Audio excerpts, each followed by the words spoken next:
ॐ गणेशाय नमः। ॐ श्रीगुरुभ्यो नमः। ॐ नमो नारायणाय। अच्युतानन्त गोविन्द नामोच्चारणभेषजात् नश्यन्ति सकला रोगाः सत्यं सत्यं वदाम्यहम्। अच्युतानन्त गोविन्द विष्णो नारायणामृत रोगान्मे नाशयाशेषान् आशु धन्वन्तरे हरे। अच्युतानन्त गोविन्द विष्णो धन्वन्तरे हरे। वासुदेवाखिलानस्य रोगान् नाशय नाशय। अच्युतानन्त गोविन्द सच्चिदानन्द शाश्वत मच्चेतो रमतान्नित्यं त्वच्चारुचरणाम्बुजे। यज्ञेशाच्युत गोविन्द माधवानन्त केशव कृष्ण विष्णो हृषीकेश वासुदेव नमोऽस्तु ते। श्रीकृष्ण विष्णो नृहरे मुरारे प्रद्युम्न संकर्षण वासुदेव अजानिरुद्धामल विश्वरूप त्वं पाहि नः सर्वभयादजस्रम्। हरे राम राम राम हरे हरे। हरे कृष्ण कृष्ण कृष्ण हरे हरे। जले विष्णु स्थले विष्णु विष्णुराकाशमुच्यते। स्थावरं जङ्गमं विष्णु सर्वं विष्णुमयं जगत्। सर्वधर्मान् परित्यज्य मामेकं शरणं व्रज। अहं त्वां सर्वपापेभ्यो मोक्षयिष्यामि मा शुचः। सत्यं सत्यं पुनः सत्यमुद्धृत्य भुजमुच्यते। वेदाच्छास्त्रं परं नास्ति न दैवं केशवात् परम्। शरीरे जर्जरीभूते व्याधिग्रस्ते कलेवरे औषधं जाह्नवीतोऽयं वैद्यो नारायणो हरिः। आलोड्य सर्वशास्त्राणि विचार्य च पुनः पुनः इदमेकं सुनिष्पन्नं ध्येयो नारायणो हरिः। कायेन वाचा मनसेन्द्रियैर्वा बुद्ध्यात्मना वा प्रकृते स्वभावात् करोमि यद्यत् सकलं परस्मै नारायणायेति समर्पयामि। Roga Nivarana Stotram is a prayer which works like medicine. Just as medicines work on the Sthula Sharira or the physical body, mantras and stotras work on the Sukshma Sharira, our subtle body. They work from within us and help us fight our ailments, whether physical, mental or karmic in nature. This stotram addresses Lord Dhanvantari, who is a form of Sri Vishnu. He is considered the patron of Ayurveda as he is the divine healer of all ailments. This stotram appeals to him to protect us and cure us of all diseases. Many names of Sri Vishnu are invoked in this prayer in different stanzas. I have explained each name in this video and the meaning of the verses in the next one. The one Supreme Being is described in Hinduism by many names. Each name is an attempt to describe the indescribable Supreme. In the form of Lord Dhanvantari, we invoke the healing qualities of the Supreme Universal Consciousness. Vishnu, Sri Vishnu, one who is all-pervasive. He is that which is not a separate entity, but is the substratum or foundation of all that exists, be it in the physical atom, the ethereal space, the dimension of time, or the breath of life itself. All of it exists within him. Thus, he is all-pervasive, within everything, everywhere, all the time. Vishnu. Narayana. Narayana is the Supreme Being who is the foundation of all men, the Supreme Force or essence of all. Satchidananda.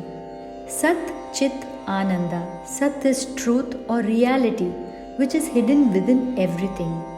Chit and Ananda, universal consciousness and true bliss, are its nature. Sat Chit Ananda is one more way of describing the supreme existence or God, because no one word can describe the complete nature of this divine existence. Now, follow more names describing him. Achyuta, the unchangeable one who does not have a fall or destruction. If nothing exists outside of him, then he is everything. Yet, while he contains everything which is born, which grows and which dies, he himself as the substratum is untouched, unchangeable, Achyuta. He is Aja, unborn, never born, because he is the only one, the primal one. Nothing exists before or after him. He is Ananta. Ananta is eternal, infinite, one who has no end. Shashvata, everlasting and eternal. With no beginning and no end, he is that eternal being, the basis, the one form from where everything is born and into which everything returns. Pradyumna, the illuminator. It is only by his grace that one can realize the true nature of the manifest world. Seated within us, he is the one who can illuminate the path to realization. And as Sankarshana, he is the observer of the universe. Just as electricity powers a bulb, a fan or a car, he resides within everything as a source of power, yet is uninvolved. He is the universal witness, the observer of everything from within. He is therefore all-knowing. Dhanvantari, one who can grant Amrita or immortality. Sri Dhanvantari is the Lord of Medicine, a form of Lord Vishnu as a healer. He holds a pot of immortality, the cure for the supreme ailment of mortal life. It is a symbol of healing as well as of self-realization. Having described the nature of this Supreme Being with words within our comprehension, we now see the other names describing the avatar of Sri Krishna. Govinda. Go has many meanings, thus Govinda is Lord of Earth, Lord of Cows, the cowherd avatara Lord Krishna. It also means the Lord of Vedas, as the Hayagriva avatara, Sri Vishnu rescued the Vedas, thus Govinda.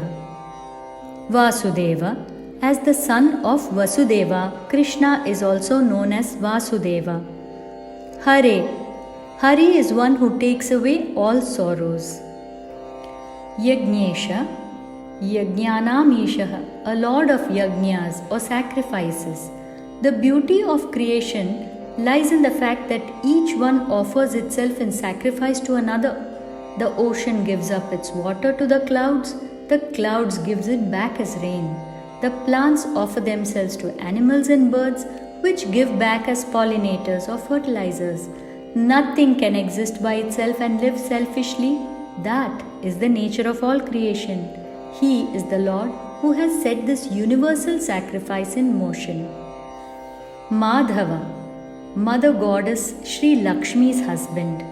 While there are many meanings to this name, here it means the 12 Madhava forms that Sri Vishnu took at the beginning of creation to protect the first yajna of all yajnas, performed by Sri Brahma. Lord Krishna is also referred to as Madhava as he belonged to the Madhu clan. Keshava is one who has a beautiful hair arrangement or one who destroyed the Asura Keshi. Rishikesha, Lord of the senses. As an avatara, Sri Krishna truly showed mastery over his senses. Nrihare, Nr man, Hari lion. Narahari refers to Narasimha Avatara, where Vishnu came to slay the Asura Hiranyaksha. Murari, the slayer of Mura, another Asura. Aniruddha, unstoppable by enemies. Thus, in this stotram, the Supreme Being in the form of Sri Vishnu is invoked as the slayer of enemies to protect his devotees. Do chant or listen to this shloka with Sri Dhanvantari in your mind. There is no ailment that cannot be cured by true devotion and his grace. I have elaborated on the meaning of each verse in another video. Do see that to understand the importance of this stotram. This compilation of slokas is from the Apaduddharaka Stotram. I have shared the first 6 shlokas in earlier video. These 13 are the next few of that stotram. While by themselves they perform the action of Roga Nivaranam or curing of ailments, these verses can be chanted as a continuation of the other 6 shlokas to get relief from any form of distress. Do share the videos with friends and family so that many may benefit from them. Thank you for watching. Hari Om.